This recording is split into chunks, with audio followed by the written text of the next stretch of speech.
marka ugu horeysa coronavirus muxuu yahay waxaa jira cudurro badan oo virus la yiraahdo Soomaalidu waa taqaanaa si HIV virus jira waxaa jira sidii influenza virus wax la yiraahdo waxaa jira wax la yiraahdo mataqaanaa Ebola virus oo Congo iyo adduunkaas u dhameeyay waxaa jira hadda coronavirus oo hadda cusub yahay virus asalkiisa Cabdicasiisow dawo male sida bacteria oo kale oo qalajiye laga qaato viruska dawo male dawo laga siin karo oo ku bogsanayo ma jiro midda kaliya looga hortagi karo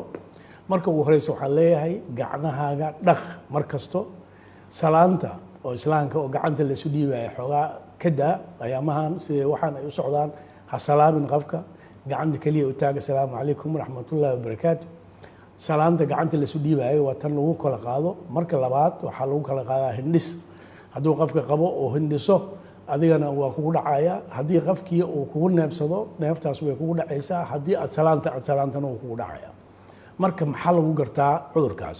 waxaa lagu garanayaa marka uu horeyso qandho oo aad iyo aad fara badan marka xigta wuxuu leeyahay neefta inay kugu dhegto murqaha iyo lafaha inay ku xanuunaan sidii cudurrada caadiga oo hargabka la yiraahdo oo kale ayuu kugu dhacaya marka adiga aad dareento inaad qandhadaas badan aad qabto waxa kaliya aad viruskaas kaga hortagi kartaa aad ka qaban kartaa kaliya waa qandhadaas inaad iska celiso sidii maaragtay ibuprofenka wax la yiraahdo sidii paracetamolka wax la yiraahdo sidii haddii la heli karo novalgin wax la yiraahdo qandhada uu kaa jajinayso qandhadaas inaad mar kastaba iska celisid oo dadkan aad ka dheeraato adiga laftigaaga gacanna aadan bixin aadan dhiibin gacnahaagana maalin walba ugu yaraan 10 15 20 jeer inaad gacantaas dhaqato adiga mataqaana taleefankaaga adiga aad wadato laftigiisa inaad iska nadiifiso mar walba aad iska nadiifiso maxaa dhacay adigii kaagii baa taleefanka ku qabsanaysaa taleefankaas haddaad markaa la qabato asagii baa aad soo qaadanaysaa marka coronaviruska waxa la yiraahdo waxa u nugul aad iyo aad ugu nugul ya coronaviruska waa dadka sokorta qaba dadka sambabka laga haya asma waxa la yiraahdo qaba dadka cudurrada ma aragtay qaba kaliyaha laga hayo oo la dhaqo kaliyaha la dhaqo sidii dadka wadnaha laga hayo sidii dadka dhiigkarka qaba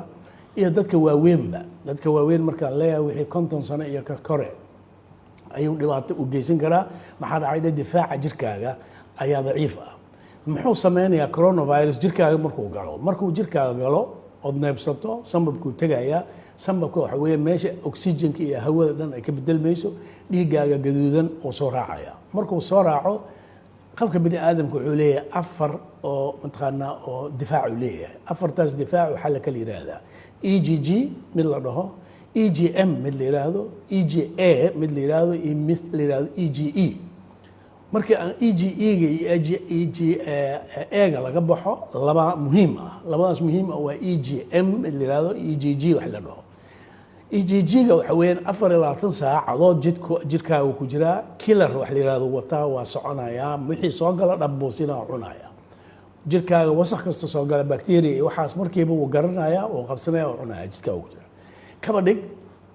bacteria inuu batay oo tabar u waayo wuxuu wacanayaa wax la yiraahdo EGM-kaas wareegaya oo aan leeyahay EGM-ka waa kan acute oo dagaal galaya markuu kaasu oo dagaalka oo aad u sameeyo oo ka daalo oo yiraahdo wixii way ugu bateen EGG-ga imaanaya labadooda afarta gees ka soo ataagaya dhag wixii oo meesha inta lagu soo aruuriyaa la cunaya sidii laba askar oo xuduudku dagaalamayso waa dhinacaas iyo dhinacan ninkii la riixo ayaa la riixaya marka waxay isku dayayaan waxaan adiga ku soo dhaxgalay inay dib u riixaan marka haddii aad aragto kii markuu jirkaaga soo galo coronavirus wuxuu sameynayaa midkii EGM-ka adiga ku difaacay oo kale uu iska dhigaya isu soo ekeysinaya aflagaftiisu uu egyahay marka markuu kan arko u garan maayo inuu cadow yahay war saaxiibkay waa uu soo bax waana nin adiga cadow ku baabi'inayo saas ayuu u badanayaa kii fiicnaa buu cunaya adiga waxaa marka kugu badanaya kii adiga ku dili lahaa marka tartiib sambabka dhan buu eber ka dhigaya qunfac qandho qunfac kaas marka neefta kugu dhagayso kaasaa ku dilaya weliba dadka aan sheegnay sidii dadka sokorta qaba dadka sambabka laga haya asma qaba dadka kaliyaha laga dhaqo dadka dhiigkarka qaba dadka mataqaanaa wadnaha laga hayo cudur rabban dadka qaba oo dhan oo chronic ah oo daawo ka qaadanaya kuwaas ayuu aad iyo aad u ataagaya weliba haddii aad mataqaanaa 50 sano iyo wixii ka kore haddii aad jirto ayaad khatar u tahay wata doctore warbixinada ay soo saareen caalamka waxaa la leeyahay dadka xanuunsan way u nugul yihiin waxay ku dareen dadka da'da ah waayeelada ah iyo caruurtana aad ayuu u dilayaa dhalinyarada ayaa ka fakanaysa leo oo aad weliba tira u yar marka haddii intaas aan kasoo gudubno waxaana dunidu ay aqoonsatay xanuunkan coronavirus musiibo inuu yahay qaybo kamid ah wadamada deriska ah ayuu yimid kiisas ayaa Kenya laga sheegay Soomaaliya iyo Kenya xiriir ka dhaxeyn oo la socotaa oo qaadka ugu weyn qaadkuna wuxuu kamid yahay waxyaabaha toos magaalada u yimaado isagoo aan la karin la cuno sida dhaqsiyaha saacado gudahood lagu soo guro saacado gudahood ku yimaado ka waran qatarta Soomaaliya ay ugu jirta xanuunkan haddii Kenya oo cilaaqaadkaas leh laga helay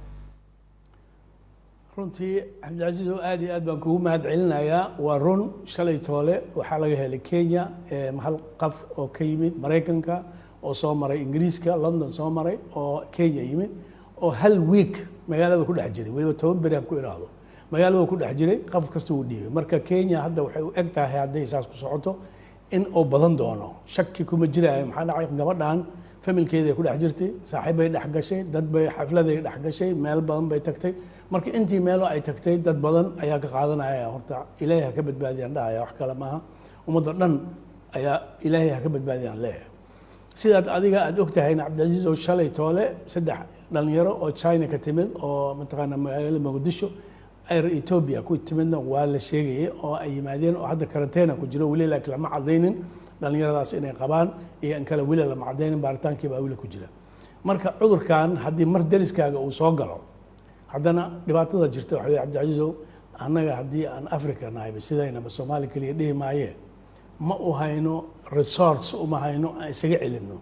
ma u hayno baaritaankiisa inaan mataqaana degdeg aan samaysano uma hayno dadkii mataqaana taajirka ah oo westiga haddii aad aragto Faransiiska haddaad aragto Jarmalka haddaad aragto Mareykanka haddaad aragto Belgiumka adiga Italy haddaad aragto dadkii lacagta hayay ayaaba tabar u hayba daraata maalinkii horeysa waxaan maqlay Italy 175 qof hal maalin inay ku dhinteen bal ilaahay baan ku dhaarshay bal fir la hawla wala quwwata illa billahi al-ali al-azim marka waxa waaye cudurkan oo masiibo ilaahay nin Jarmal professor ah wuxuu yiri cudurkan waa biological weapon oo dadka ummadan taajirka loo soo diray waxna ka qaban karin waxna daawo laga sameyn karin waxna ku dhibaateynayo kuna dilaya adam iska celin karin ba kulli waxay ku jiraan inay helaan sida loogu hortagi lahaa ama sida la isaga celin lahaa ma laha hadda Ebola virus ayaa ugu darnaa oo Congo laayay waxaa loo helay injection baa loo helay waa la iska celiyay influenza virus waa la yaqaanaa fluur baa laga qaataa bisha December waa la iska celiyaa inuu soo socdo waa la ogyahay oo dad badan u dhamaada saas ay tahay laakiin ninkan waxba waa loo laayahay ilaa hadda dagaal baa lagu jiraa adduunkii oo dhanna waa ku baahay oo dhibaato badan buu ku hayaa adduunka waliba dadka waxaan ku leeyahay westiga oo dhaqaalaha badan adduunka bixiya ayagiiba hadda dhibaato uu ku hayaa xoog badan muuqaalo aan aragnay oo baraha bulshada la baahiyey dad baaritaano sameynaya oo wejiga u furan yahay iyo kuwo kale oo baaritaankii socda eheladooda salaamaya marka maadaama tababar fiican aan u haysanin Soomaaliya oo kale iyo Afrika meelo badan halis ma ku noqon kartaa soo gudbitaanka cudurka dalka Cabdilcasiis oo aad iyo aad baan ku mahad celinayaa horta tan waxa waaye waa su'aal aad iyo aad muhiim u ah oo waliba Soomaalida khaasatan muhiim u ah maxaa jira markii la isku yimaado aan la kala maqan yahay oo dad safarka yimaado waa la isdhunkanaya waa la isqabqabsanaya waa la isku garabka la isqabanaya horta cudurkan faafitaankiisa dhanna saas ayuu ku faafaa marka waxaan aniga aan mar koobaad mar labaad mar saddexaad baan ummadda Soomaaliyeed ku gubaabinaya ka hortagiisa waxa waaye marka hore gacnahaaga dhaqo salaan gacanta la salaamaya tii salaanta ilaahay mataqaana inaan la salaamin assalaamu calaykum waraxmatullaahi wabarakaatu gacnahaaga inaan saa u taagato aadan gacanta u dhiibin marka ugu horeysa marka labaad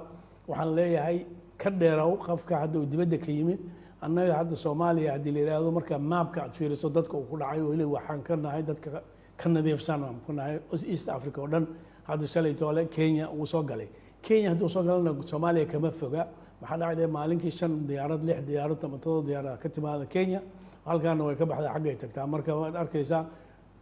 200 oo qof haddii aad mataqaan 500 oo qof maalinkii la isdhaafsado oo 1000 qof ay noqoto 500 ay baxdo 5 ay soo noqoto haddii in la isku dhiibayo shaki ma laha marka laga feejignaado ummadan hadda Soomaaliya la yiraahdo hadduu soo galo Cabdilcasiis waxa in